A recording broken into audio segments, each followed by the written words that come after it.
इसलिए ये ऐसे युद्ध की चिंगारी है जो पूरी दुनिया को जला सकती है। ये बात पुतिन भी जानते हैं और बाइडेन भी।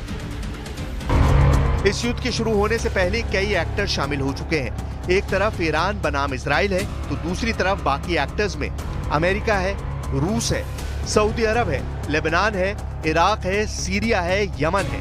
तुर्की भी इस युद्ध से अछूता नहीं रहेगा। अजरबैजान, आर्मीनिया भी इस युद्ध में खिंचे चले आएंगे। युद्ध शुरू हुआ तो नेटो को भी एक्शन में आना पड़ेगा और चीन को कौन नजरअंदाज कर सकता है। लेकिन युद्ध को काबू करने के बजाय इस वक्त ईरान और इजराइल में ऐसी मीटिंग हो रही है जो सिर्फ और सिर्फ युद्ध को और तेज करेगी। पेंटागन से लेकर इजराइल के वॉर रूम तक घंटों मीटिंग हुई है और अब भी चल रही है। तेहरान को जवाब देने के लिए क्या अमेरिका भी इतने ही प्रेशर में है जितना इजराइल है, ये बड़ा सवाल है। तो चलिए इसका जवाब भी आपको दिखा देते हैं। एक तरफ नेतन्याहू बम गिराने वाले हैं और दूसरी तरफ बाइडेन बारात में जा रहे हैं। नेतन्याहू के टारगेट पर गजा है, बेरूत है, ईरान है और बाइडेन व्हाइट हाउस के स्टाफ की शादी में है और बाइडेन अब पार्टी मोड में आ चुके हैं। ये बारूद वर्सेस बारात वाली तस्वीर है जिसे पूरी दुनिया देख रही है। वैसे बाइडेन ने सेंट्रल कमांड के जनरल माइकल कुरिला को तेल अवीव बहुत सोच समझकर भेजा है। इसके पीछे अमेरिका का एक बड़ा मैसेज है। मैसेज ये कि अगर ईरान और इजराइल का युद्ध हुआ तो अमेरिका इजराइल के साथ खड़ा होगा, जबकि दूसरी तरफ पुतिन पूरी तरह ईरान की ढाल बनकर खड़े होंगे। या कहें कि ईरान और इजराइल युद्ध अमेरिका बनाम रूस की जंग बन जाएगी। खबर यह भी है कि ईरान को रूस से S-400 एयर डिफेंस सिस्टम मिल चुके हैं। सवाल है कि क्या ये खास इजराइल को रोकने के लिए सप्लाई किए गए हैं। रूस की तरह ईरान भी दुनिया में एक मल्टीपोलर यानी बहुध्रुवीय सिस्टम चाहता है। यानी अमेरिका की दादागिरी नहीं चलेगी, ये रूस और ईरान दोनों बताना चाहते हैं। तेहरान में हमास प्रमुख इस्माइल हानिया और लेबनान में हिजबुल्लाह चीफ हसन नसरुल्लाह की हत्या के बाद पुतिन ने अपने सबसे शीर्ष प्रतिनिधि ईरान भेज चुके हैं। ये नेतन्याहू को भी बड़ा पैगाम है और बाइडेन को भी बहुत खतरनाक मैसेज है।